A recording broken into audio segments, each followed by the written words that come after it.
राधे राधे। कार्तिक की कहानियों में आज हम सुनेंगे कहानी 2। कहानी का शीर्षक है कार्तिक स्नान की कहानी।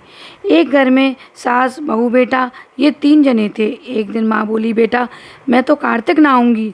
बेटा बोला, नहा लो मैया।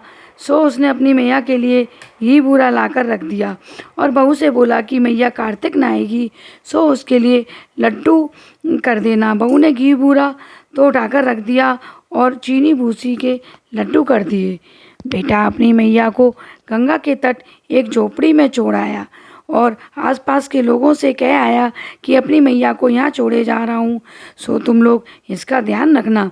बुढ़िया सुबह ही उठते कार्तिक नहाकर खूब भजन पूजा करे और जैसे ही लड्डू निकाले कृष्ण भगवान एक याचक के रूप में आते और कहें, दरवाज़ा खटकाऊँ माँ, एक लड्डू पाऊँ। ऐसा सुनते ही बुढ़िया झट एक लड्डू दे देती।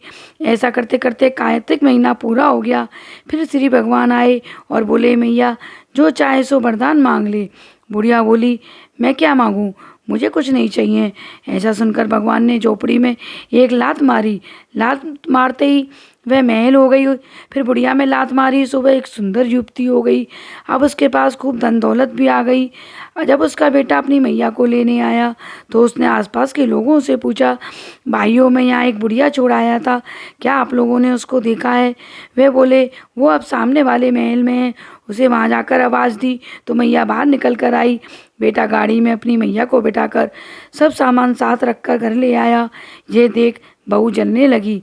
वह अपनी माँ को भी कार्तिक स्नान कराने की सोचने लगी। कार्तिक के आते ही उसने अपनी माँ को स्नान करने को भेजा और खूब घी बूरे के लड्डू बनाकर साथ में रख दिए। उसका पति अपनी सास को यमुना किनारे छोड़ आया। कार्तिक के शुरू होते ही औरतें सुबह नहाने आती, किंतु वह सोई पड़ी रहती तथा उनसे कहती कि तुम इतनी जल्दी आकर क्यों इतना शोर मचाती हो।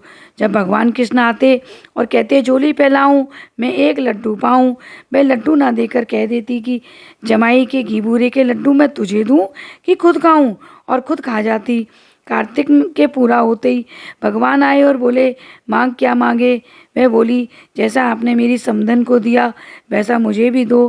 भगवान ने यह कहकर तेरी कन्नी तेरे साथ, उसकी कन्नी उसके साथ झोपड़ी में लात मारी। झोपड़ी उड़ गई तथा बुढ़िया में लात मारी तो बुढ़िया एक सुअरिया बनकर इधर उधर घूमने लगी। कार्तिक महीना पूरा होते ही बहू बोली कि तुम अपनी मैया को तो लेने तुरंत चले गए, अब मेरी माँ को भी तो ले आओ। वह जाकर उसने देखा तो ना झोपड़ी है ना ही बुढ़िया है। पूछने पर पता चला कि झोपड़ी का पता नहीं, बुढ़िया तो सूर्या बनकर घूम रही है। वह सूर्या के गले में एक रस्सी बांधकर उसे घर खींच लाया और अपनी बहू से बोला कि ये तेरी माँ है। वह बोली, अरे माँ का ये हाल कैसे हो गया? पति बोला, तेरी माँ की करनी तेरी माँ के साथ, मेरी माँ की करनी मेरी मैया के साथ। उसने पंडितों से पूछा तो एक पंडित ने बताया कि जो भी 9 कार्तिक तथा 10 बैसाख बिना नमक खाए नहाई हो, उसके नहाने का पानी इस पर पड़ते ही ये ठीक हो जाएगी।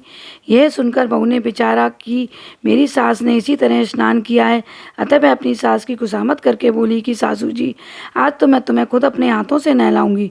सास बोली, तुम नहीं मानोगी तो नहला दो। तब बहू ने गड्ढा खोदा, उसमें अपनी माँ को बैठा दिया और ऊपर से एक पट्टा रख दिया। अपनी सास को उस पट्टे पर बिठाकर खूब मल मल कर स्नान कराया। नहाने के पानी की बूंदें गिरने से बहू की माँ पहले जैसी हो गई। जैसा कार्तिक पहली को आया सो सबको आवे, दूसरी को आया काऊ को ना आवे। जय श्री राधे राधे।